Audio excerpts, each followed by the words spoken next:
So Minecraft Live just happened. Over 1 million people tuned in to Mojang's YouTube channel where they live streamed the Minecon event, which is usually held in person, but obviously due to COVID was held online. And during this event, Mojang announced all the features that will be releasing soon, and they did the mob vote and all sorts of other fun Minecraft related stuff. And in this vote, Mojang announced all sorts of new features and the progress of some other features. And today, I am going to be rating them, but not from my perspective, but mainly from the perspective of someone who makes data packs. So how can these new things help people in the data pack community, and like, how would we rank them? But of course, I couldn't just do that by telling you about them. I have to put them on a tier list. So as you can see behind me, that's what we're going to be doing today. Okay, let's get started. So I have categorized all the features by their sort of type, and I'm going to be starting with systems and general. So the first thing that we're going to be talking about is the world height changes. The world height is currently going from 0 to 256, and it's going to change to be from minus 64 to 256, I think. So world height changes aren't massively helpful to the data pack community. In fact, I'd say they're a bit of a pain, because quite often you like to put things at bedrock that you don't want people to see, so you just set block at Y0. But now that's going to all change, and you're going to have to set it to Y64, so we've got to update all of our packs. So for that reason, I'm putting the world height changes in Z tier. Right, next up is archaeology.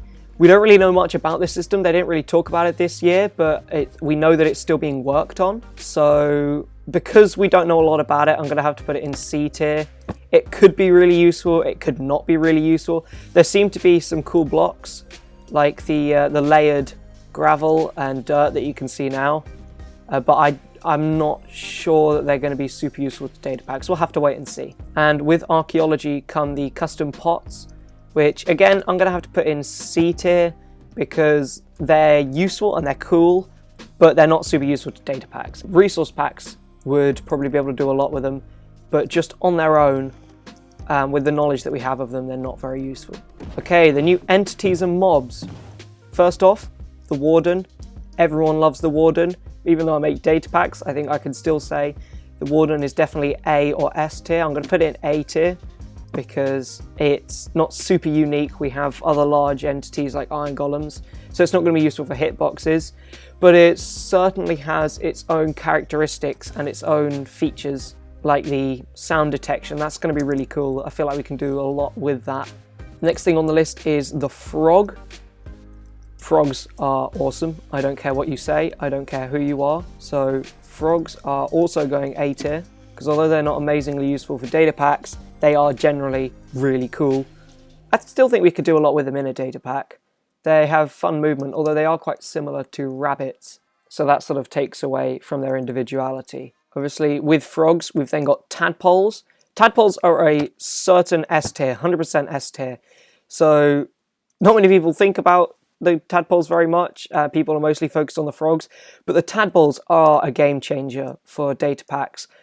You can put mobs on top of the tadpole. You could create all sorts of cool like underwater mobs, basing them on the tadpole, because it's got a tiny hitbox that doesn't really get in the way. So yeah, for me, definitely S tier. In a similar vein, we have the fireflies, which I am also absolutely putting in S tier. They're basically like the tadpoles, except they can fly.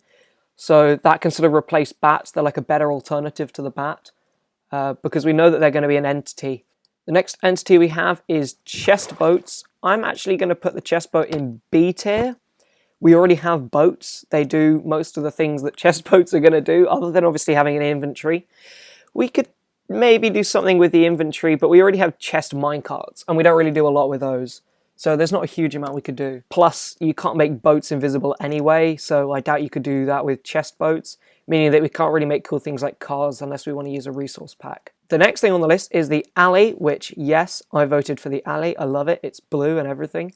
The alley is also going to be S tier. The alley's awesome. It's great for redstone because it's like a mini hopper. It has an inventory, and it's great for data packs because it can fly and it has an inventory, and that is something completely unique The only mobs that really have an inventory that we can use are things like minecarts or villagers and stuff like that, but none of those can fly. Correct me if I'm wrong. So I think the alley is definitely going to be a cool addition and very useful for data packs. Okay, now we're going to look at the wild update block. So the new update is actually going to be called the wild update 1.19, and some of the features that it introduces are mangrove trees and mangrove wood, which sort of fall into the same category. I like the look of mangrove trees. I'm going to put them in C tier because they look really cool, and it's like new tree generation. That could somehow feed into data packs, but we don't really know. Mangrove wood, we have a lot of wood. I'm putting that in E tier. It looks nice, but it's that we already have a lot of wood types. And again, it looks very similar to jungle wood. Next one is mangrove roots. So these are kind of cool. They're like a completely new block idea. I don't know if they're solid or if you can walk through them, but they're kind of rooty blocks. You can see here they look like a block, but they're not solid. We don't really know a lot about them. I'm putting them in C tier. Mud blocks is a pretty cool one. It's a new type of dirt block that you create with water. Again, for data packs, not super useful. I'm putting it in D. And with the mud block comes renewable clay.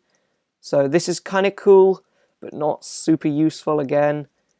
So I think I'm going to put this in D with mud blocks. And lastly, in the mud trilogy, we have mud bricks. Mud bricks are all right. They look kind of cool. And I don't know if there's going to be special versions of them. Like, I don't know if they're going to do something different, because at the moment, all the brick types sort of have a similar structure where they have stair versions and chiseled versions and wall versions. I don't know if this is going to break that barrier and if they're going to be completely different. If they're the same as the old bricks, it's a Z tier because we have too many brick types and too many brown blocks. But if they're going to be new, I would still probably only put them in D tier. And so because of that, I'm just going to put them in the middle, E tier. Okay, the new generation, this actually isn't 1.19, but this is 1.18, which has been announced to come out in the next couple of months, so November or December. The first thing we're going to look at is the caves. So the mossy caves, personally, I think the mossy caves are awesome, but in terms of data packs, they don't have a huge amount of use. They look nice, but they're not super useful, so I'm going to put them in D. The next type of cave is the dripstone cave, which again isn't super useful, but dripstone's pretty cool because it gives us a new entity, which is obviously the falling dripstone.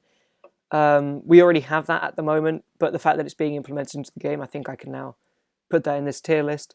So I'm actually going to put it one above, and I'm going to put it in C tier.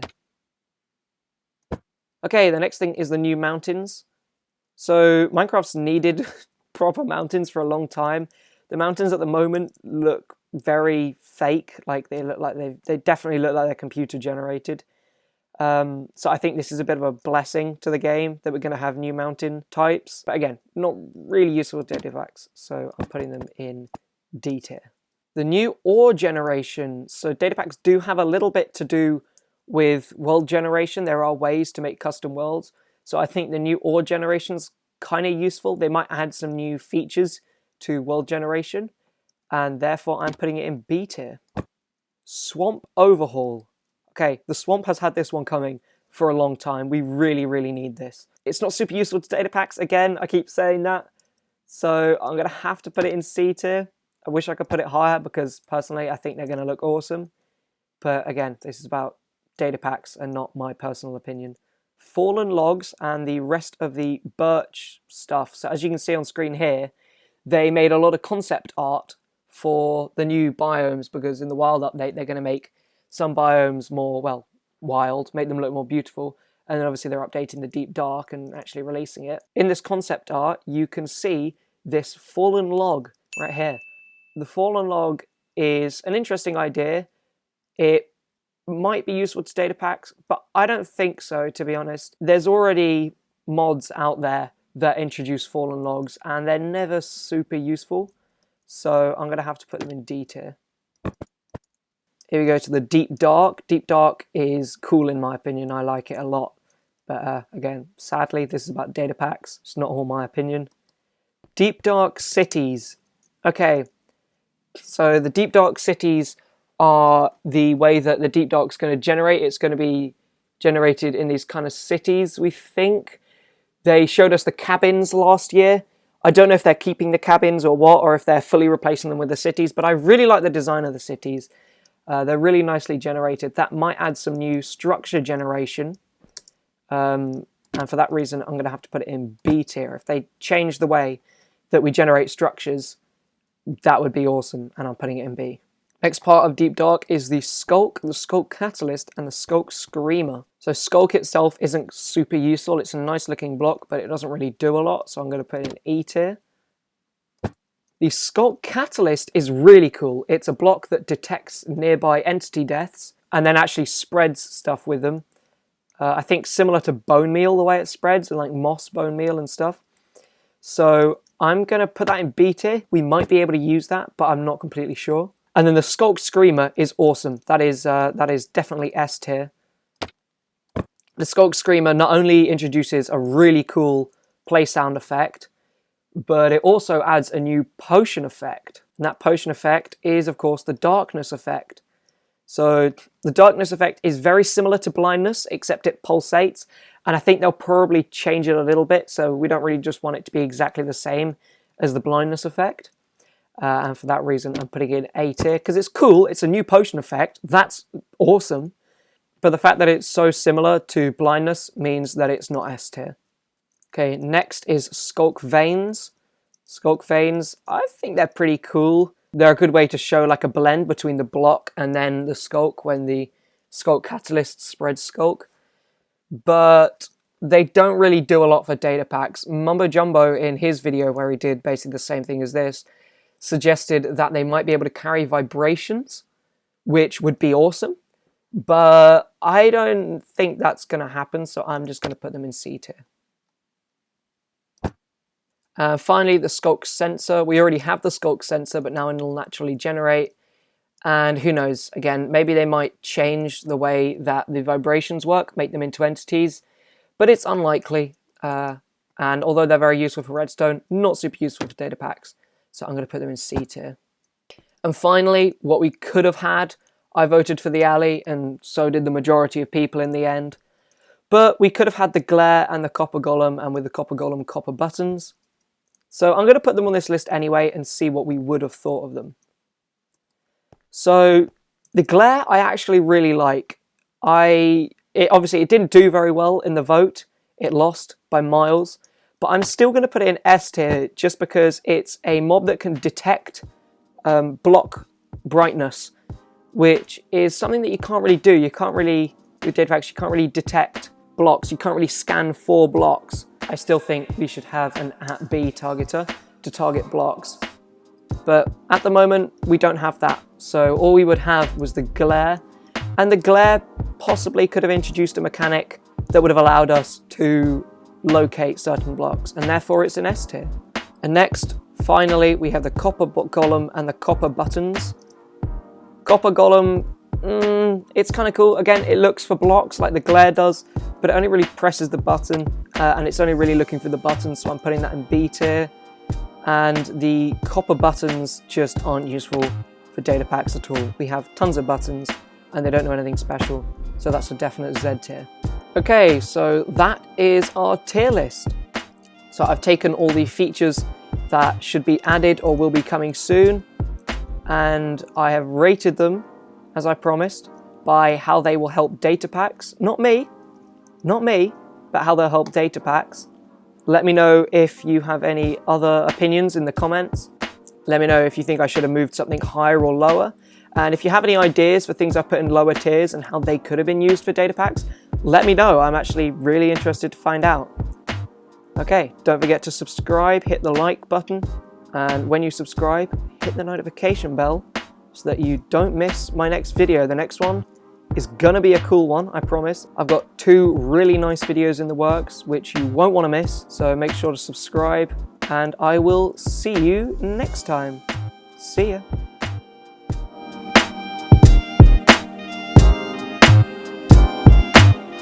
As I said at the end of the video, I will be releasing 2 new videos shortly. I have them, I'm working on them. One of them is a pack that I'm making for Yellow Walls, new video, which I think is really awesome. So I'm going to be releasing a video on what it does, and then I might release it on Planet Minecraft as well for you guys to play. And the other one is a creation I've been working on for quite a while, which I think is really awesome. so I can't wait to share it with you guys. I am also now doing more stuff on YouTube behind the scenes. I edit videos for I Make Skins or Mel's, so go check him out and subscribe to him. And I also might be editing a VODs channel for Hot Shack, which I will also link in the description.